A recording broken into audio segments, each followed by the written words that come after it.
आनंद भाऊजी, या ना या. हो, पण आधी मला सांगा हे काम कधी केलं? भाऊजी, आता सगळंच बदललंय, हे पण बदलणारच की. तुम्ही आत या. या या भाऊजी, बसा ना, बसा. तुमच्यासाठी चहा मांडते. हा, नाही नाही वहिनी, तेवढा वेळ नाहीये, थोडा अर्जंट बोलायचं होतं गुरु आणि शनाया बद्दल. काय झालं भाऊजी?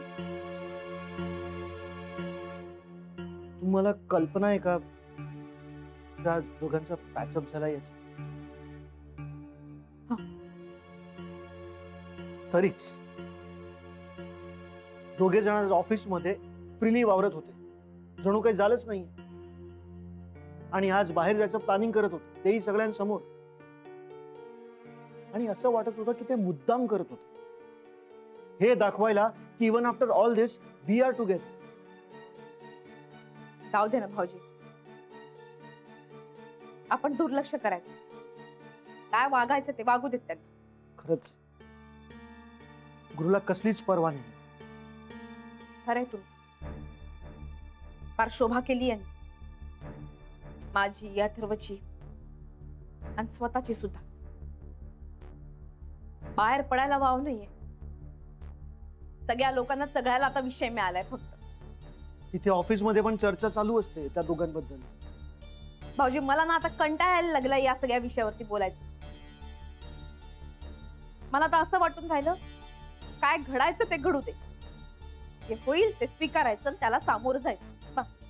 बरोबर आहे बहीण. आणि मला असं वाटत होतं की तुम्हाला प्रत्येक गोष्ट कळायला हवी, म्हणूनच मी आज इथं आलो. आणि ना तुम्ही हे खूप बरं केलं, दारावरची पाटी बदलली. गुरुला असाच धडा शिकवला पाहिजे. भाऊजी, मला पण तुम्हाला एक गोष्ट सांगायची. तुम्ही दिवसभर यांच्या बरोबर असता, यांच्या बरोबर काम करता. या सगळ्यामध्ये ते तुम्हाला काही बोलले, काही विचित्र वागले ना, तर उगाच काहीतरी बोलायला जाऊ नका, काही रिॲक्ट नका होऊ. नाही म्हणजे कसं आहे, तुम्ही जसं मला मदत करून राहिले ना, तसं त्यांना मदत करणारही कोणीतरी असेलच ना तिथे. त्यांनी उगीच चितवायला नको त्यांना. म्हणून ती आहे ना समिधा, काय झालं काय नाही सगळं सांगत असते. या सगळ्या दिवसात या शन्यापायी यांनी कुणावरती पैसे खर्च केलेत कुणास ठाऊक. ही ईशा काय, समिधा काय, आणखी कुणाला पैसे दिले असतील देव जाणे. पूर्वी या सगळ्या गोष्टींकडे मी दुर्लक्ष केलंय, आणि आता तर काय प्रश्नच नाही. वागू द्या जे वागायचे ते. हो वहिनी, वागू द्या, पण तुमचं आणि अथर्वचं जे हक्क आहे ना, तेवढं वसूल करून घ्यायचं. No compromise. बरं भाऊजी बसा, मी चहा मांडते. हा, नाही नाही नाही वहिनी, मी येतो बस. गुरु यायचा आत मला निघायला हवं. अहो थोडं चहा तरी पिऊन जा. काहून यांना घाबरून राहिले तुम्ही? नाही नाही, घाबरत नाहीये, आपल्याला सावध राहायला हवं. येतो मी. Take care.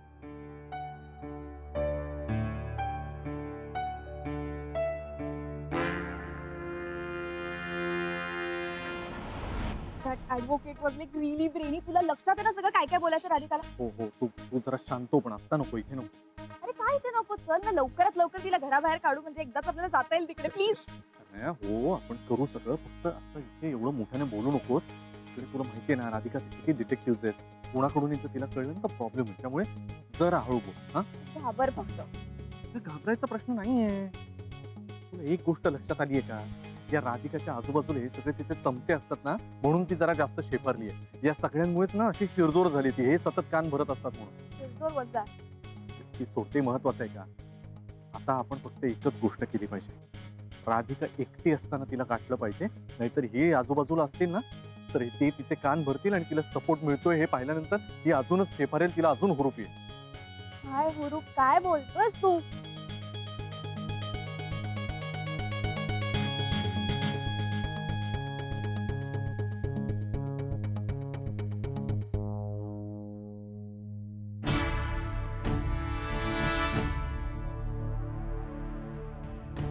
हिला तर काहीच शरम नाहीये.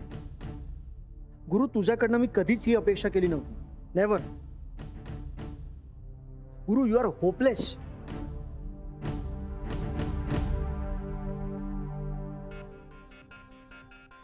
घरात कोणी दिसत नाही शनाया आता. काही असेल ना इडियट घरी. तिच्याबद्दल नाही बोलते मी. बाकीचे कोणी नाही आहेत, म्हणजे आता राधिका एकटीच आहे. हो that. So this is the right time to talk.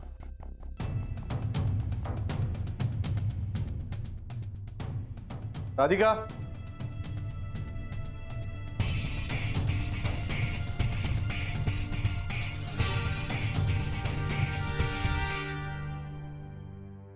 काय हवंय? हे घर.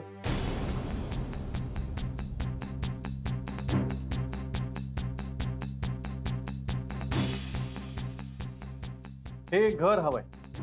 कधी जातेस तिथून? हे पा, मी यापूर्वी तुम्हाला सांगितलंय का हे अर्ध घर माझं आहे आणि मी इथेच राहणार. पण तुला नाही राहता येणार इकडे, कारण आम्हाला आता पूर्ण घर हवंय. तुम्हाला दोघांना एकदा सांगितलेलं कळत नाही का? हे घर माझं आहे, इथून मी कुठेही जाणार नाहीये. हे बघ राधिका, हे बाकीचं सगळं नको ना बोलू. मी काय बोलतोय ते जरा नीट ऐक. तुझ्या भल्याच सांगतोय. बाप्पा, बायकोच्या भल्याचा कधीपासून विचार करायला लागलात तुम्ही? नाही म्हणजे माझ्या भल्याचं सांगायला आलात का तुमच्या स्वार्थाच? हे असं हे असं काहीतरी बोलतेस तू आणि स्वतःच खरं करायला जातेस आणि या नादात स्वतःचं नुकसान करून घेतेस. काय? नाही, माझं काय नुकसान होऊन राहिलं सांगा तरी. नाही, मला तर समजून नाही राहिलं. कारण मला जे माझं नुकसान झालंय असं वाटून राहिलं ना, ते तर तुमच्या समजुतीच्या पलीकडलंय. बस, आपण या विषयावर नंतर बोलूया. मी जे मुद्द्याचं बोलायला आलं ना ते तरी आधी बोलूया. बोला. मी अजून बसायला सांगितलं नाहीये शन्या.